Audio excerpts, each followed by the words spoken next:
هو انتوا فاكرين ان انتوا عشان غنيتوا هنانا منانا وعملتوا الزفه دي فاحنا كده خفنا وكشينا مثلا؟ احنا لا هنخاف ولا هنكش، احنا اسمنا منتخب الفراعنه.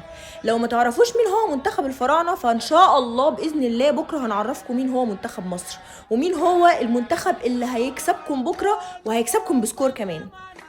يا رب سامحني، سامحني يا رب لو كنت بكذب، والنبي يا رب استرها علينا عشان احنا غلابه، والله العظيم احنا غلابه ومش وش بهدله وبنحب الفرحه، ففرحنا، احنا شعب غلبان، والنبي يا رب تسترها علينا.